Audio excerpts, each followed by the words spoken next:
Hello student, मैं साजिदा अंसारी आप सबका स्वागत करती हूँ ऑनलाइन स्टडी विद SMA। आज की जो हमारी बुक का नाम है वो है MPS 003, जिसे भारत लोकतंत्र और विकास भी कहते हैं। ठीक है, इस बुक के मैं MPS 3 के सारे इम्पोर्टेंट क्वेश्चन करा रही हूँ। उसका ये पार्ट 2 है। ठीक है, पार्ट 1 मैंने अपलोड कर चुका है, ये पार्ट 2 है। तो आइए देखते हैं। भारतीय लोकतंत्र में मीडिया की भूमिका की चर्चा करें। ठीक है, भारतीय लोकतंत्र में मीडिया की क्या भूमिका है वो बताना है। तो मीडिया लोकतंत्र की चौथी संपत्ति है। ये न्याय दिलाने व सरकार की नीतियों को व उसके लाभ को समाज के सभी वर्गों तक पहुंचाने में मदद करती है। ठीक है, मीडिया लोगों को न्याय दिलाने में मदद करती है। जो सरकार जो भी नीतियाँ बना रही है, जो भी कानून बना रही है, जो भी नीतियाँ लागू कर रही है समाज के लिए, तो वो कैसे पता चलती है हमें? इनके मीडिया के थ्रू ही तो पता चलती है लोगों को।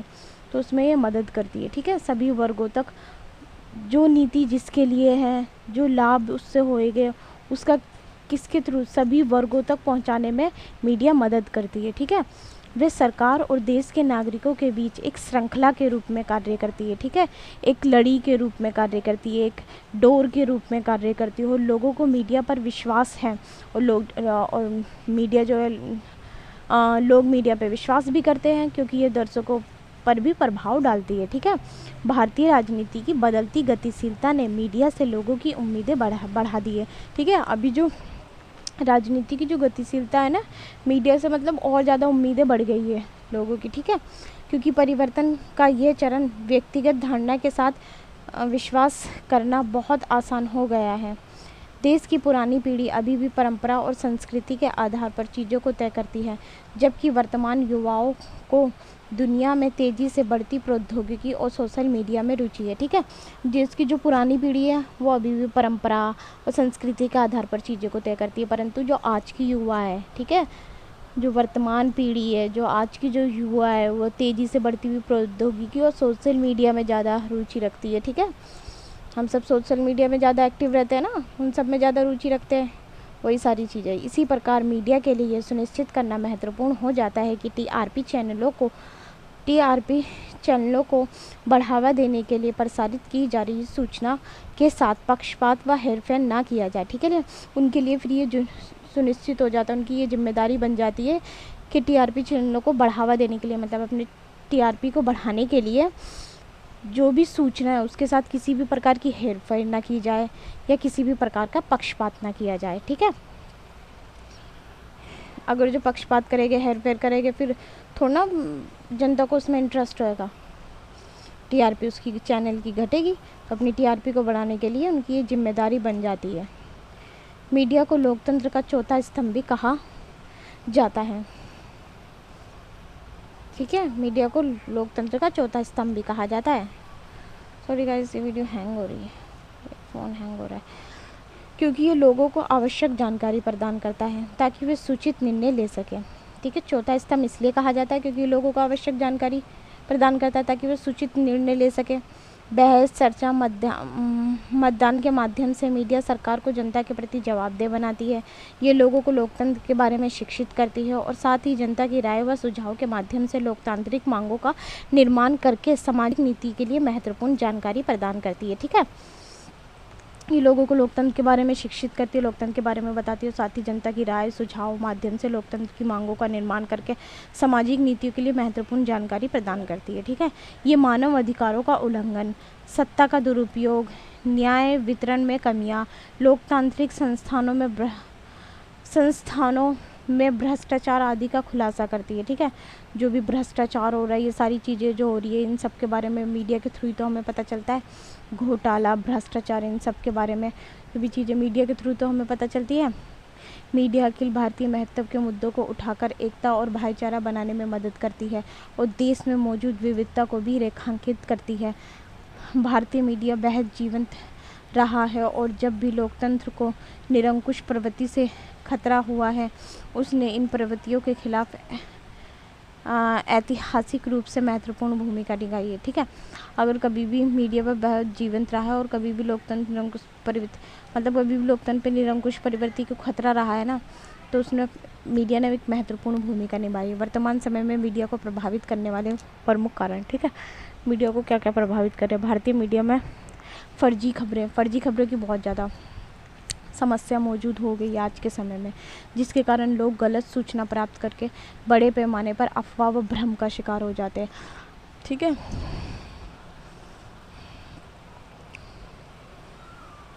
कभी कभी ये गैर जिम्मेदारी, और कभी कभी ऐसा होता है कि वे गैर जिम्मेदार तरीके से रिपोर्टिंग करते हैं।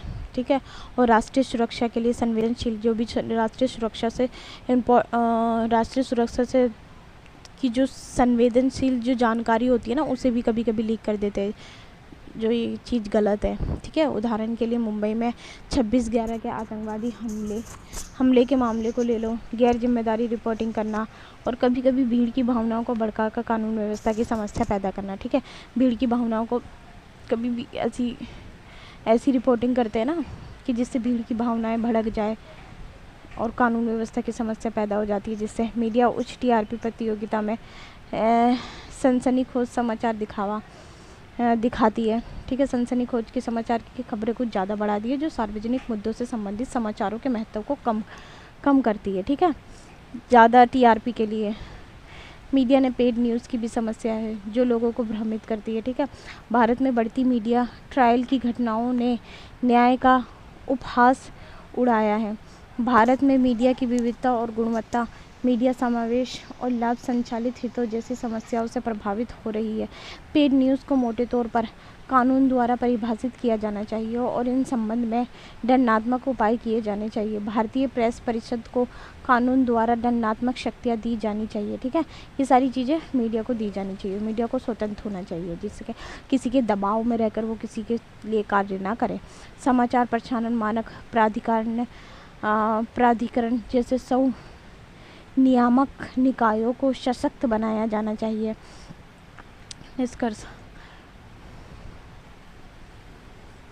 मीडिया लोकतंत्र का चौथा स्तंभ हो सकता है। ठीक है, चौथा स्तंभ हो सकता है, लेकिन नियमन के बिना ये भारत में लोकतंत्र के लिए अपमानजनक भी हो सकता है। इसे संवैधानिक सीमाओं और नियमों के भीतर उचित स्वतंत्रता प्रदान की जानी चाहिए। मीडिया भी समाज का एक हिस्सा है। समाज और उसके नेताओं को लोकतंत्र और लोकतंत्र की कसौटी पर खड़ा उतरने से पहले खुद को परखना होगा। ईमानदार पत्रकारों की खोज एक भ्रष्ट राजनीतिक व्यवस्था, अनैतिक शिक्षा जो पैसा बनाने की मशीन और अनुशासनहीन समाज है से निरर्थक है। वर्तमान युवाओं को दुनिया में तेज़ी से बढ़ती प्रौद्योगिकी और सोशल मीडिया में अधिक रुचि है।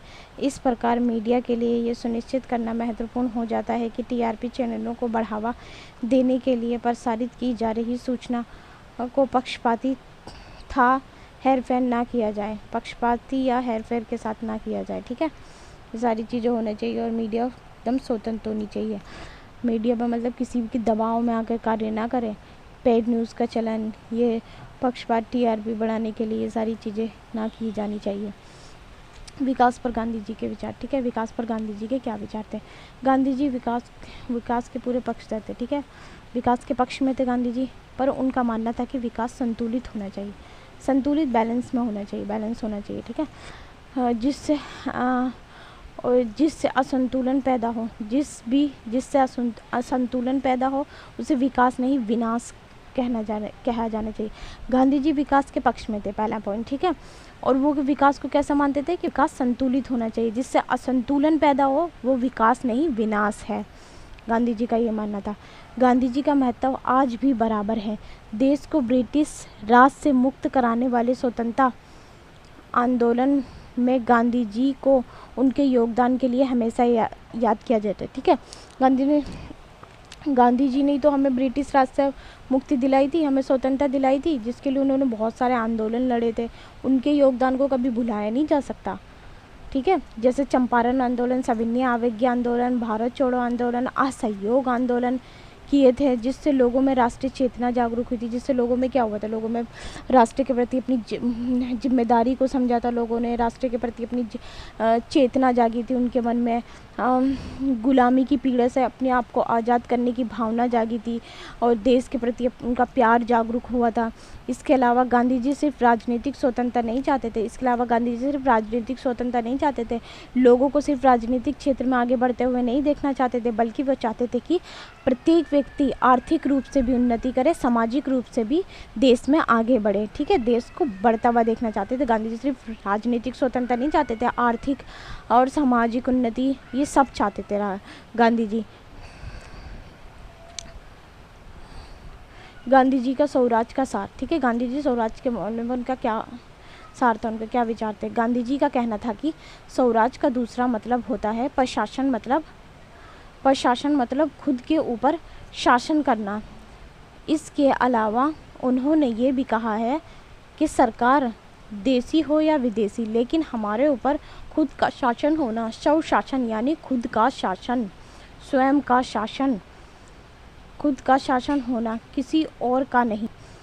ठीक है, जैसे नाम से ही पता चलता है, स्व शासन, स्व मतलब स्वयं का शासन, खुद का शासन होना चाहिए। 1929 में स्वराज के लिए लाहौर में एक अधिवेशन भी बुलाया गया था, जिसमें स्वराज के ऊपर चर्चा की गई थी, स्वराज के बारे में बातचीत की गई थी और स्वराज को लेकर कुछ शर्तें रखी गई थी। उन शर्तों में था कि लगान और कर में 50% की कमी की जाए। लगान और कर में कमी की बात इसलिए की गई थी क्योंकि ब्रिटिश शासनकाल के समय में जमींदारों और रियायतवाड़ी जैसे प्रथाएं चली आ रही थी। तो इन प्रथाओं का नुकसान, जो भी प्रथाएं जो चली आ रही थी, उसका नुकसान किसानों को बहुत ज़्यादा हो रहा था। उनके अंतर्गत ये था कि किसान जो भी अनाज का उत्पादन करते थे, इसके अंतर्गत ये था कि किसान जो भी उत्पादन करते थे उन्हें उसका कुछ भाग ब्रिटिश सरकार को देना पड़ता था। यहाँ किसान ब्रिटिश सरकार को सीधे लगान नहीं देते थे, बल्कि ब्रिटिश सरकार थी उन्होंने इस कार्य के लिए जमींदारों को अपना प्रतिनिधित्व चुना हुआ था और जमींदारों को ये जिम्मेदारी दी गई थी कि आप लोग किसानों से लगान वसूल करके मुझे दोगे। ठीक है, जो ब्रिटिश सरकार होती थी वो 1% तय करती थी कि इतना प्रतिशत लगान, वही प्रतिशत तय करती थी, इतना प्रतिशत लगान वसूल मुझे देना है। इसके साथ साथ ब्रिटिश सरकार ने जमींदारों को ये भी छूट दे रखी थी कि जो मर्जी चाहे किसानों से लगान वसूल कर लो, पर हमें हमारा प्रतिशत मिल जाना चाहिए। और जमींदार इस बात का फ़ायदा उठाते थे। जमींदार किसानों से 10% की बजाय 20% लगान वसूलते थे। ठीक है, उन्होंने अगर जो ब्रिटिश सरकार ने 10% बोला है ना, तो जमींदार ने तो अपना प्रतिनिधित्व चुन लिया, ब्रिटिश सरकार ने तो जमींदारों को अपना प्रतिनिधित्व चुन लिया था। तो उन्होंने ये भी छूट दे रखी थी कि जो मर्जी चाहे वसूलो उन किसानों से, पर हमें तो हमारा प्रतिशत चाहिए बस, अब जो मर्जी तुम वसूलो। तो वो इस बात का फ़ायदा उठाते थे। इस कारण वे क्या करते थे, 10 की बजाय 20% लेते थे। उससे क्या, किसानों को तो कुछ बच ही नहीं रहा है। तो इस कारण क्या होता था, जो किसान होते थे उन जितना उत्पादन करते थे आधे से ज़्यादा वे जमींदारों को देना पड़ता था। इसी कारण गांधी जी ने कांग्रेस सरकार से इन सारी बातों को ध्यान में रखकर लगान में 50% कमी की बात कही। दूसरी जो स्वराज की शर्त थी वो ये थी कि सिविल सेवाओं की तनख्वाह आधी कर दी जाए। जो सिविल सेनाएं थी ना, जो फौजें जो थी, उन पर ना बहुत ज़्यादा खर्च किया जा रहा था, तो ज़रूरत से ज़्यादा खर्च किया जा रहा था, तो इसलिए उस पर कमी की जाए, इस बारे में बात की गई थी। ठीक है, तीसरी शर्त थी कि फौजियों के ऊपर जो 50% कम खर्चा किया जाए, क्योंकि उस समय फौजियों पर बहुत ज़्यादा खर्च किया जा रहा था। जो रक्षात्मक शुल्क लगाया जा रहा था, कपड़े आयात किए जा रहे थे, उन पर नियंत्रण किया जा रहा था, शुल्क लगाया जाता, कपड़े आयात किए जा रहे थे, उन पर नियंत्रण किया जाए। जैसे कि हम जानते हैं कि गांधी जी कपड़े की बात करते थे कि हमारे देश में बने हुए ही कपड़े पहने जाने चाहिए। हमारे देश की आत्मरक्षा के लिए, अपने देश की सुरक्षा के लिए बंदूक पिस्तौल होनी चाहिए। इन सब के लिए हमारे पास लाइसेंस होने चाहिए और जो नमक पर टैक्स लगता था उसको ख़त्म किया जाए। नशीली वस्तुओं की बिक्री को कम से कम किया जाए और राजनीतिक कैदी जो हैं उनमें से कुछ कैदी ऐसे भी थे जिन्होंने कुछ जुल्म भी नहीं किया था, फिर भी उन्हें सक्केर बिहाफ पर कैद कर लिया गया था। गांधी जी ने कहा कि उन लोगों को भी छोड़ दिया जाए जिन्होंने कुछ नहीं किया और फिर भी वह जेल में बंद है। गांधी जी की आर्थिक सोच, देश की अर्थव्यवस्था को लेकर गांधी जी का कहना था कि गांधी जी सबसे ज़्यादा जोर कृषि क्षेत्र में देते थे। ठीक है, गांधी जी सबसे ज़्यादा जोर कृषि क्षेत्र में देते थे। उनका कहना था कि कृषि को लेकर उनका कहना यह था कि हमें कृषि को लेकर हमें इतना आत्मनिर्भर बन जाना है कि किसी और देश की ज़रूरत ना पड़े। हमें अनाज लेने की हमें किसी और देश से ज़रूरत ही ना पड़े, हमें कहीं और से अनाज आयात करने की ज़रूरत ही ना पड़े। इसलिए गांधी जी ने कृषि क्षेत्र में सुधार की बात की। उन्होंने कुटीर उद्योग को बढ़ावा दिया। जो छोटे छोटे उद्योग होते हैं ना, जो छोटे छोटे किसान होते हैं, उनको बढ़ावा देता है ताकि देश के सभी लोगों को रोजगार प्राप्त हो सके। त्याग की नीति, यहाँ त्याग की नीति का अर्थ संपत्ति से लिया गया है। गांधी जी का कहना था कि प्रत्येक व्यक्ति के पास उसकी आवश्यकता अनुसार संपत्ति होनी चाहिए। ऐसा नहीं कि एक व्यक्ति अकेला रहने वाला हो और उसके पास संपत्ति बहुत ज़्यादा हो। उनका मानना था कि आवश्यकता अनुसार ही संपत्ति होनी चाहिए ताकि सभी व्यक्ति की ज़रूरत पूरी हो। इसलिए गांधी जी का कहना था कि ज़रूरत से ज़्यादा संपत्ति का त्याग कर देना चाहिए। गांधी जी ने सामाजिक क्षेत्र में भी काम किया है। गांधी जी एक महान समाज सुधारक के नाम से भी जाने जाते हैं। उन्होंने हमारे देश में जो भी छुआछूत की प्रथा थी उनको ख़त्म किया। नशीली दवाइयों के प्रयोग को ख़त्म करने के लिए आंदोलन किए। नारियों की स्थिति को बेहतर बनाने के लिए आंदोलन चलाए। शिक्षा को बढ़ावा दिया।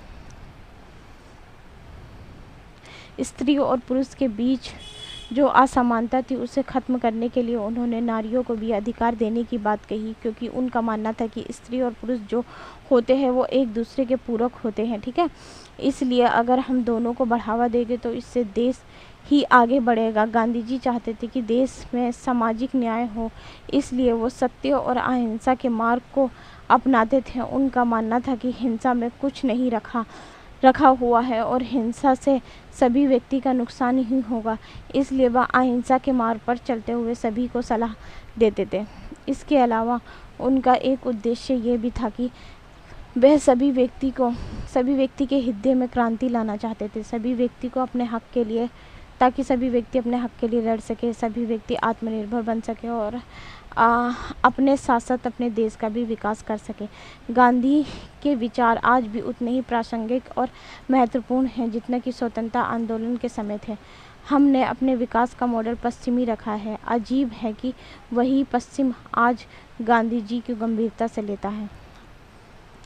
आर्थिकी के आर्थिक पहलू पर गांधी जी की अलग सोच थी। उनका मानना था कि इसका स्वरूप विकेंद्रित होना चाहिए। विलासिता वाली अर्थव्यवस्था टिकाऊ नहीं होती। ये सच है कि आज मंदी की आर्थिक पहलू पर गांधी जी की क्या सोच थी। ठीक है, इसका स्वरूप विकेंद्रित होना चाहिए। विलासिता वाली अर्थव्यवस्था टिकाऊ नहीं होती है। ये सच है कि आज मंदी की कितनी भी चर्चा हो पर हम आर्थिक रूप से आज भी एक खास स्तर तक स्थिर है। इसका कारण ये है कि हम कृषि प्रधान देश हैं जहां उत्पादकता हर परिस्थिति में बनी रहती है। प्राथमिक उत्पादकता अर्थव्यवस्था का मूल सिद्धांत है जो खेतों, वनों और नदियों पर निर्भर है। गांधी जी ने इसलिए गांवों पर बल दिया है और बार बार ये कहने की कोशिश की है कि गांव की उत्पादकता ही पूरे देश में आर्थिक स्थिरता ला सकती हो। इसी उत्पादकता में स्थिरता के आधार पर अन्य आर्थिकी के आयाम तय होते हैं।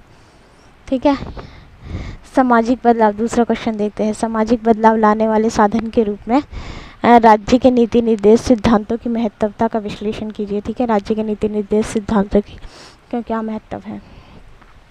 राज्य के नीति निर्देश सिद्धांत वो होते हैं जो राज्य के नीति का निर्देश करते हैं। ठीक है, एक दिशा देते हैं। राज्य की जो नीति होती है उनको एक दिशा मिलती है। किससे मिलती है? नीति निर्देश सिद्धांत से, राज्य के नीति निर्देश सिद्धांत से।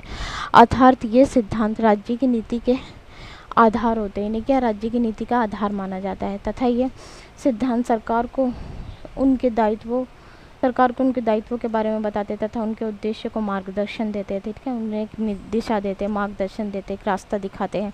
राज्य के नीति निर्देशक तत्व का उद्देश्य जनता का कल्याण को प्रोत्साहित करने वाली सामाजिक व्यवस्था का निर्माण करना है। ठीक है। राज्य के नीति निर्देश सिद्धांत का वर्णन संविधान के भाग 4 में अनुच्छेद 36 से 51 तक लिया गया है। ठीक है। नीति निर्देश सिद्धांत का जो वर्णन है संविधान के भाग 4 में अनुच्छेद 36 से 51 तक लिया गया है। ये आयरलैंड के संविधान से लिया गया है। किसके सिद्धांत से संविधान से लिया गया? आयरलैंड के सिद्धांत से लिए गए ये राज्य के नीति निर्देश सिद्धांत। ये सिद्धांत वाद योग्य नहीं है, यानी ये मौलिक अधिकार के समान नहीं है। ठीक है। मौलिक अधिकार के समान नहीं है। मौलिक अधिकार में तो मौलिक अधिकारों को न्यायालय में चुनौती दी जा सकती थी, परंतु इन अधिकारों को न्यायालय में चुनौती नहीं दी जा सकती। सरकार को बाध्य नहीं किया जा सकता। राज्य के नीति निर्देश सिद्धांत का महत्व। ठीक है। राज्य के नीति निर्देश सिद्धांत लोगों के लिए सरकार के मूल्यों और उसके कामकाज को मापना संभव बनाते हैं। एक सरकार जो इन सिद्धांतों पर विचार नहीं करती, उसे इस आधार पर लोगों द्वारा सरकार के पक्ष में खारिज किया जा सकता है, जो राज्य में इन निर्देशक सिद्धांतों को सुरक्षित करने के कार्य को उचित महत्व देता है। यद्यपि यह सत्य है कि राज्य के नीति निर्देशक तत्व कोई संवैधानिक महत्व नहीं रखते। यदि यह अध्याय संविधान में ना भी होता तो इससे भारत की शासन व्यवस्था पर किसी भी प्रकार का अंतर नहीं पड़ता, ना ही उससे शासन की नीतियाँ प्रभावित होती। फिर भी ये स्वीकार करना होगा कि संविधान का भाग 4 जिसमें कि इन सिद्धांतों का उल्लेख है, संविधान का उपयोगी और महत्वपूर्ण भाग है। ठीक है। फर्क नहीं पड़ता उसकी शासन व्यवस्था से, पर फिर भी ये स्वीकार करना है जरूरी है कि संविधान के भाग 4 में इन सिद्धांतों का उल्लेख है और संविधान का ये उपयोगी और महत्वपूर्ण भाग है। ठीक है। फर्स्ट पॉइंट, शासन के मूल्यांकन का आधार। नीति निर्देशक तत्व जो होते हैं वो क्या करते हैं? जनसाधारण को शासन की सफलता अथवा असफलता की जांच करने का मापदंड प्रदान करते हैं। शासन दल चुनावों के दौरान इन सिद्धांतों के संदर्भ में अपनी सफलताएं निभाते हैं।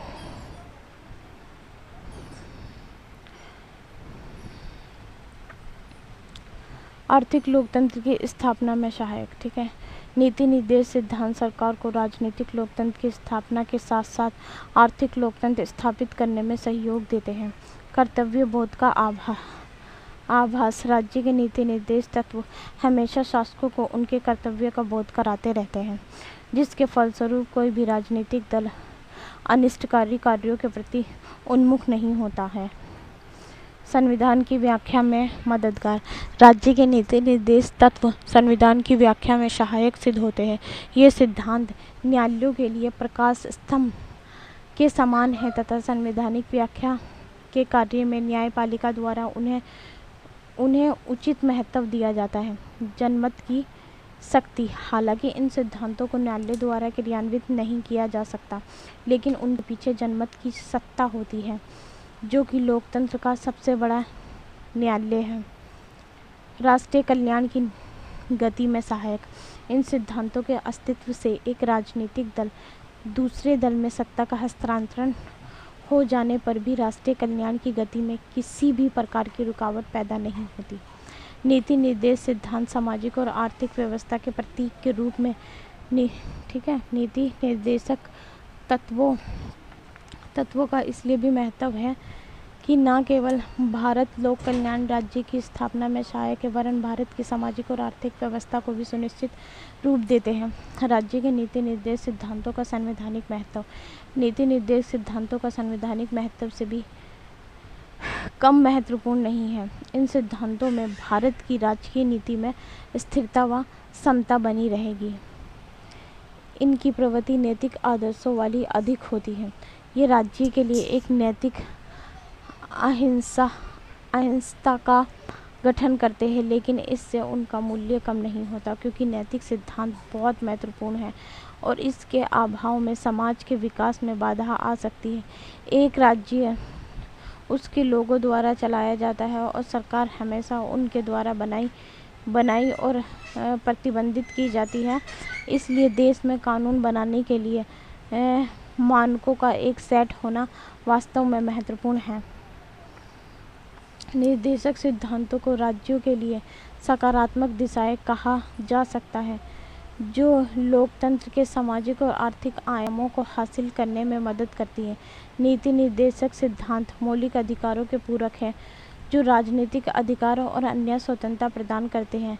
वे दोनों एक दूसरे के बिना कुछ भी नहीं हैं, क्योंकि एक सामाजिक और आर्थिक लोकतंत्र प्रदान करता है और राजनीतिक अधिकार।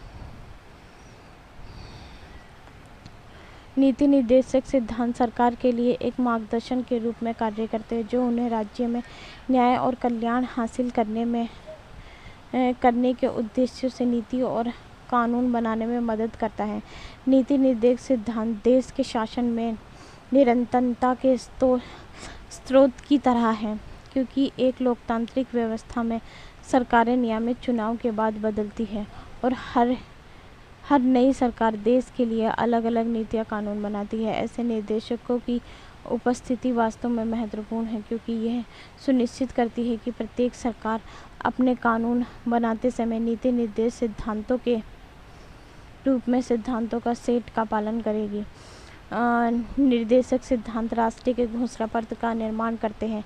ये उन विचारों को दर्शाते हैं जो संविधान का मसौदा तैयार करते हैं।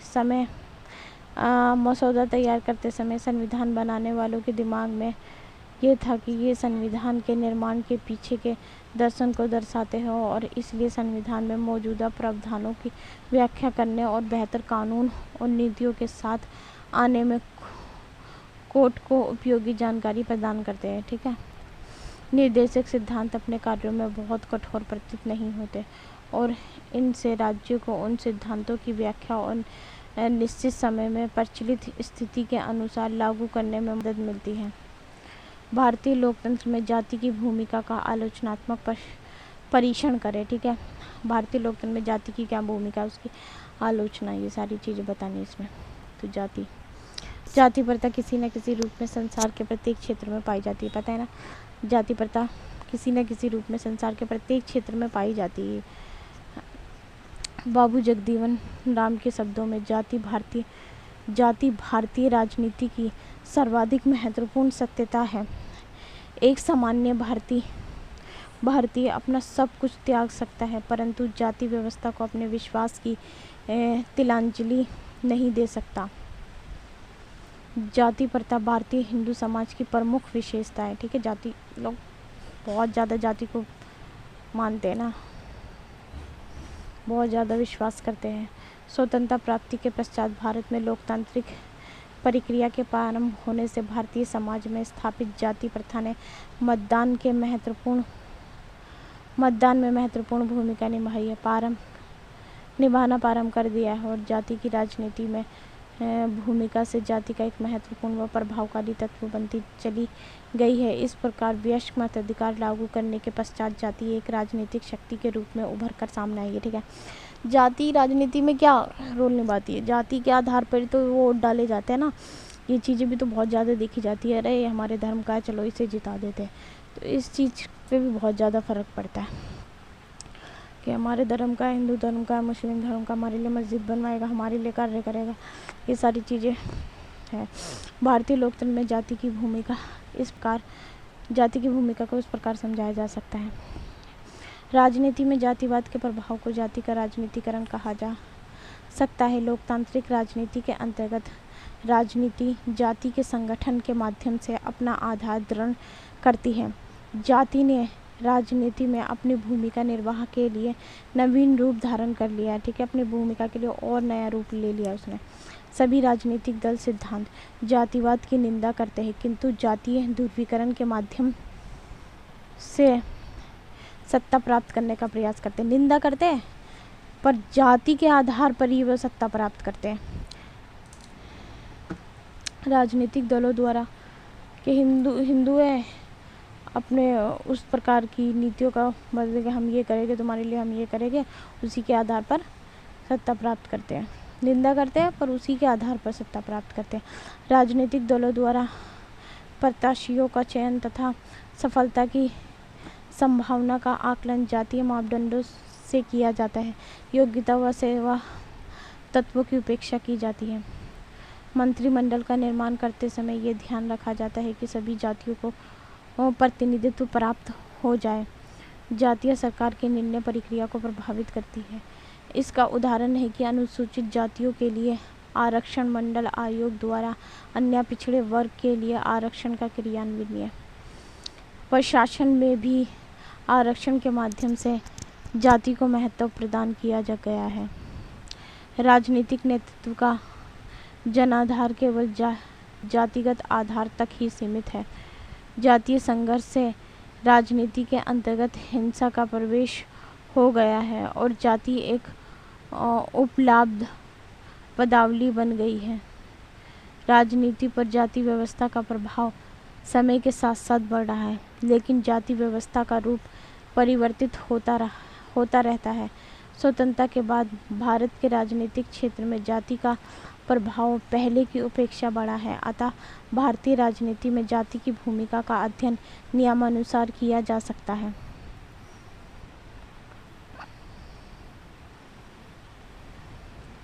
जाति प्रधान राजनीतिक दलों का विकास। राजनीति के अंतर्गत सफलता प्राप्त करने के लिए जाति प्रधान राजनीतिक दलों का विकास हो रहा है।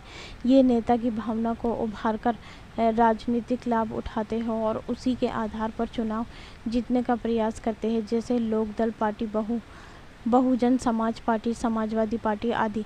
जाति के आधार पर चुनाव क्षेत्र में उम्मीदवारों का चयन करना। राजनीतिक दलों द्वारा जातिगत आरक्षण के माध्यम से हितों को पूरा करने की होड़। मंत्रिमंडल के निर्माण में जातिगत प्रतिनिधित्व जैसे ब्राह्मण, जाट, राजपूत, कायस्थ, दलित व पिछड़े आदि। निर्णय प्रक्रिया में जाति की भूमिका। जातीय संगठन अपने हितों के अनुसार निर्णय करने तथा अपने हितों के प्रतिकूल होने वाले निर्णयों को रोकने के लिए निर्णय प्रक्रिया को प्रभावित करने का प्रयत्न करते हैं। जाति एवं प्रशासन। भारत में प्रतिनिधि संस्थाओं के अलावा प्रशासन में भी जातिगत आरक्षण की व्यवस्था की गई है। अनुसूचित जाति, अनुसूचित जनजाति के अलावा अन्य पिछड़े वर्गों को भी आरक्षण दिया गया है। चुनाव प्रचार में जाति का सहारा। राजनीतिक दल एवं उम्मीदवार चुनाव प्रचार में जाति का खुलकर प्रयोग करते हैं। चुनाव के समय जातीय समीकरण बैठाए जाते हैं। प्रत्येक राजनीतिक दल क्षेत्र विशेष में जिस जाति का बाहुल्य है उसमें उसी जाति के बड़े नेता का चुनाव प्रचार के लिए भेजने का प्रयत्न करते हैं। जाति के आधार पर राजनीतिक अभियानों का अध्ययन। जो लोग जातीय संगठनों में उच्च पदों पर पहुंच गए हैं वे ही राजनीति में भी अच्छे स्थान प्राप्त करने में सफल हुए हैं। ऐसे लोग राजनीति में चाहे खुलकर सहारा ना ले, फिर भी यह अपनी पृष्ठभूमि को नहीं भूलते। वे अपने जातीय हितों की प्रत्यक्ष रूप से पैरवी करते हैं।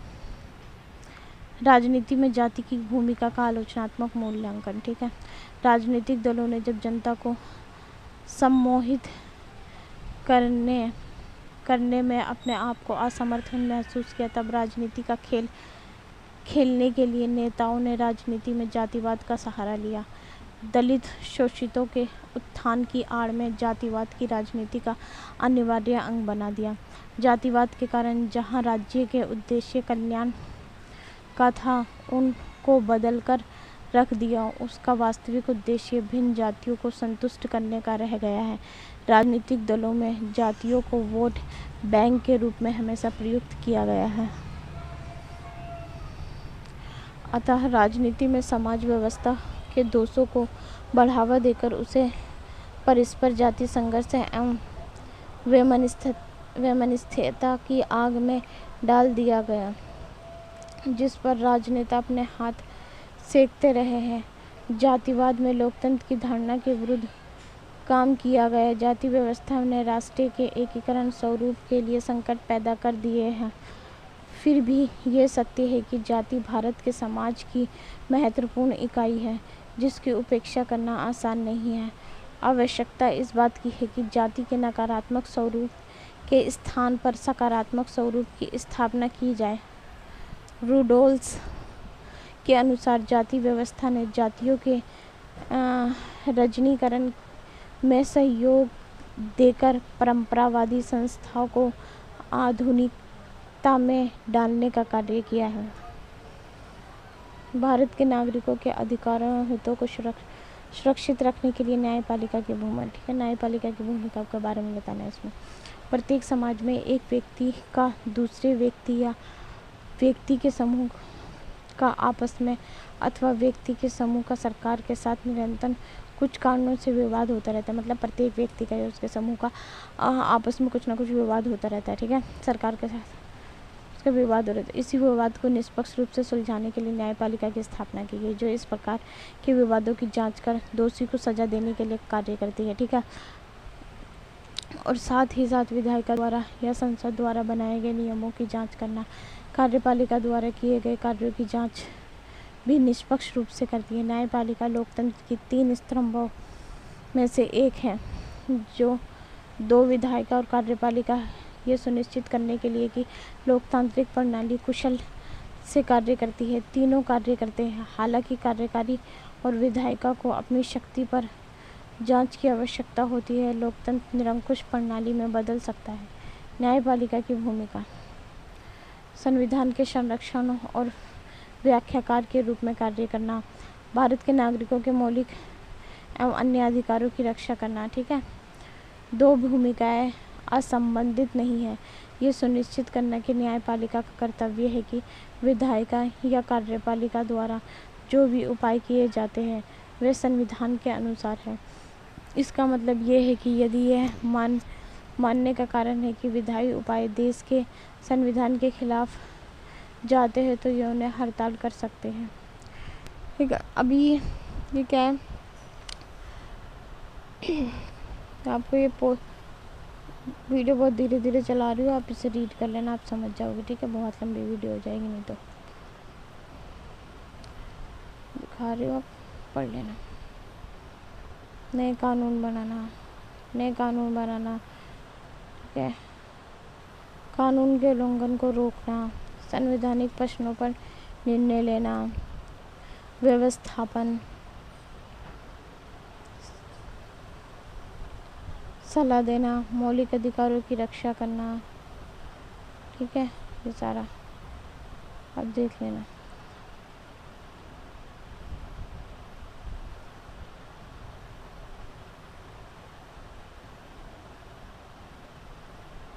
आज की हमारी वीडियो यहीं समाप्त होती है। अगर आपको मेरी वीडियो अच्छी लगे तो please like, share and subscribe जरूर करें।